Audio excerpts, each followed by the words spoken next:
Hey everyone. During editing, I realized that this video is a lot of art history and just a little bit of magic, but I hope that by the end you'll see why I found this a worthwhile story to tell. Okay, here we go. This episode is brought to you by Card Kingdom. Use cardkingdom.com/studies to pick up some Rampant Growths for your commander decks. Did you know that's where the term ramp comes from? Short for Rampant Growth? By the time artist Stephen Belladon was commissioned to paint Rampant Growth in 2007, the card had already been printed in 8 different sets and carried 3 different illustrations.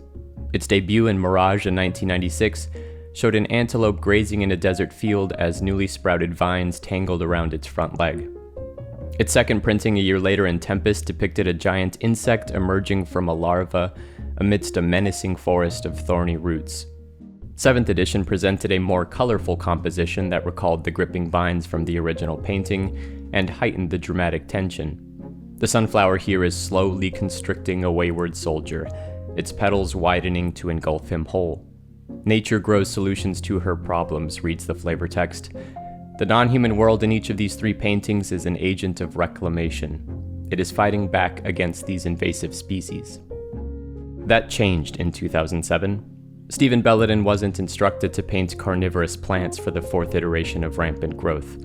Art director Jeremy Jarvis instead called for a, quote, wave of vegetation rolling over a barren landscape. And in that keyword wave presented an opportunity to revisit a master of illustration and to draw inspiration from an image that we all know but perhaps know very little about. This is the Great Wave off Kanagawa, or in the original Japanese, Under the Wave off Kanagawa, because the subject of the painting is not the wave at all, but the immortal mountain tucked gently beneath its crest in the distance. In 1603, the city of Edo became the military capital of the shogun and entered into an uneasy era of peacetime.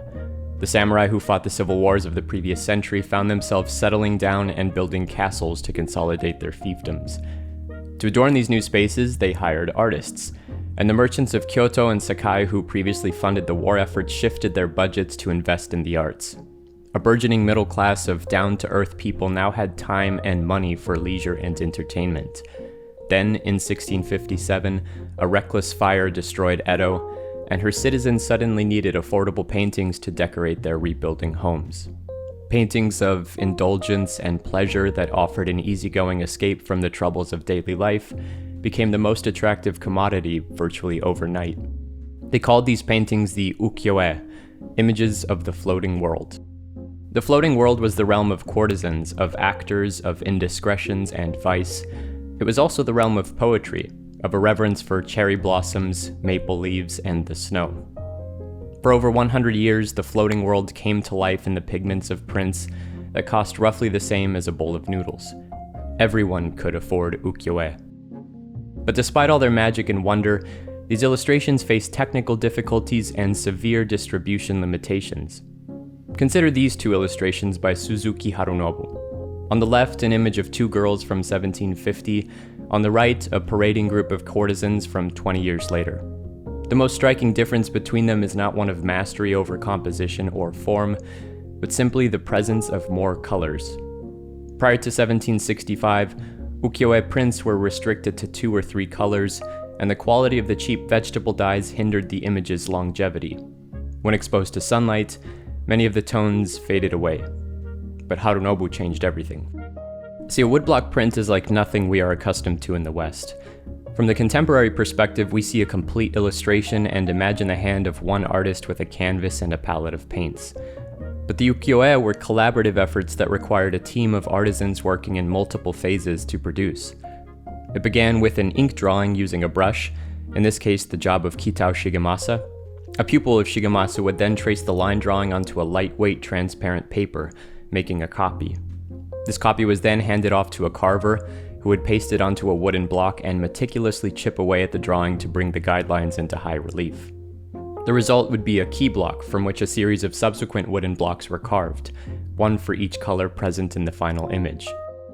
These blocks would then be given to a printer who, one by one, would use them like a stamp to apply colors to the final paper.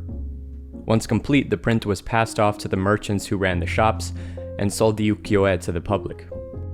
Suzuki Harunobu innovated this entire process by upgrading his blocks to cherry wood, a stronger cut that could withstand more printings, and used a much heavier paper which wouldn't disintegrate through the process of applying more colors. He also developed a technique that allowed each woodblock to align exactly with the desired print for perfect color distribution. But despite all these innovations, the ukiyo-e of the 18th century were still missing something. At the beginning of the 19th century, Japan was still an isolationist state. The shogunate continued to impose extremely strict regulations on international trade, and travel to foreign countries was a crime punishable by death. Out of all of Europe, only the Dutch were permitted to dock in the port of Nagasaki, and only once per year. When Berlin Blue came to Japan, the ukiyo-e experienced another artistic revolution. The ocean came alive like never before. The sky followed in suit.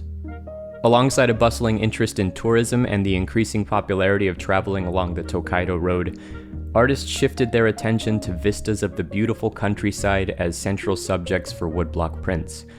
Publishers saw an opportunity to market these landscape paintings, now in full color, as keepsakes and souvenirs to visitors passing through. The Great Wave off Kanagawa was designed by Katsushika Hokusai in 1830. It is among the most recognizable and emulated images in the world. This print marks one of the 36 views of Mount Fuji, a series in which the volcano's sublime immortality stands in contrast to the temporary ongoings of human life. It was not the first wave that Hokusai illustrated. One of its precursors from 1805 evokes a similar composition, but lacks the brilliant hues of Berlin Blue. The energetic wave moves from right to left in the frame, following the traditional reading direction of a Japanese book, and the negative space in the sky gives the image a mirroring quality that adds to its dynamism. Notice the character of the brushstrokes. Hokusai is alive in the line work of his woodblock prints. This image, like all of the ukiyo-e, would have been printed one layer of color at a time, and maybe wouldn't resonate so strongly without the presence of blue dyes. In 2015, woodblock printmaker David Bull, who lives and works near Tokyo and keeps the craft alive in his own shop, rose to the challenge of recreating Hokusai's image of the Great Wave. In this delightful and enchanting series of videos in which David documents his journey, we witness firsthand all of the intricacies and difficulties involved in producing the key blocks and printing an image using traditional techniques. Carving is meticulous and slow, but for David, it is work that provides a great sense of calm. It's very quiet and peaceful and stress-free work, and I'm very much looking forward to the next couple of weeks as I gradually expand the carved area on this block, centimeter by centimeter, starting at that central wave and working towards the outside. The Great Wave off Kanagawa is an image of dialectics. The sea, in all its power, effortlessly tosses the fishing boats about the crests, dramatizing the timeless struggle between humans and nature. To a 19th century observer, the wave may have embodied the threat of foreign invasion, a fear that would come to fruition only a few years after Hokusai's death, when Commodore Matthew Perry forcefully opened Japan to international trade in 1853. The composition also creates a dialogue between Japan and the West. As Christine M. E. Guth writes, the romanticization of the sea and seafaring so pervasive in European literary and visual arts had little place in Japanese tradition. Hokusai may have taken structural cues for this piece from similar paintings with Dutch origins. As a commercial product, the woodblock print was itself an object of low art of the common folk. Some 500 to 1,000 printings took place for the first edition, and many scholars estimate that subsequent editions reached upwards of 8,000 total printings. The Great Wave, like all ukiyo-e, was not a singular painting meant for a gallery in a museum. Its original line drawing was likely destroyed after being transferred to the key block, which itself also deteriorated after hundreds and hundreds of printings. Unlike the modern-day allure of a masterpiece, individual and unique, this image was collaborative, replicated, and prolific. It belonged to many people all at once. It was conceived in a time long before copyrights and logos, and in a society where merchants were considered the lowest of all social classes because they profited only from the work of others.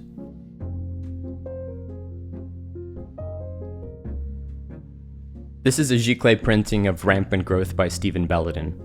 In this oil painting, we find an explicit homage to Hokusai's iconic image. a nod of respect and admiration from one artist to another. The wave made of bark and leaves crashes over a desert of sand as two ecosystems fold onto one another. The motif of the shifting landscape is common in Magic. The game is premised on tapping into the mystical power of various natural environments. As we enter an era defined by resource extraction and the exploitation of our material world, Rampant Growth's flavor text carries another axis of interpretation for this piece. Nature grows solutions to her problems. Here, nature is the active subject, and we are but a group of fishermen floating at sea. Hokusai's Great Wave has been hijacked by myriad brands over the past few decades to sell throwaway merchandise, but more recently it has also been used as an image of warning of the escalating climate crisis. The irony is not lost on me here.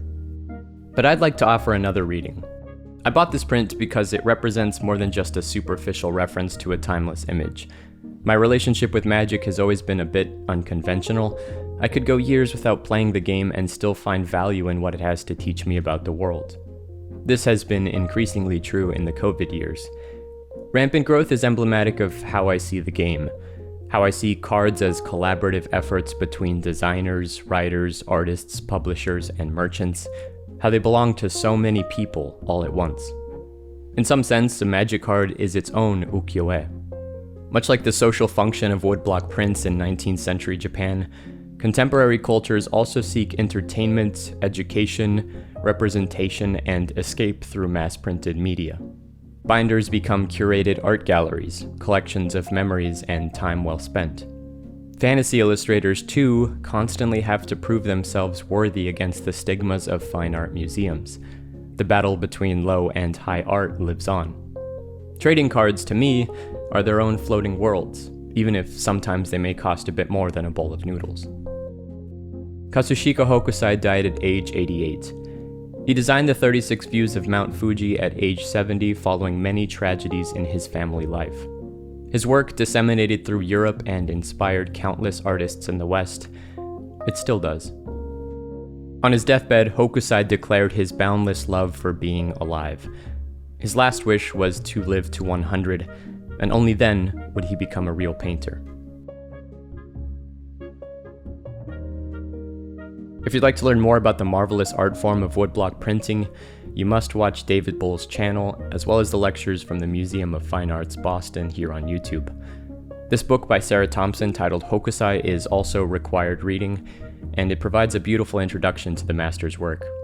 Special thanks to Stephen Belladin for responding to my questions about his painting of Rampant Growth. If you'd like to purchase a print, I'll leave the link in the description below. Thanks for watching, as always.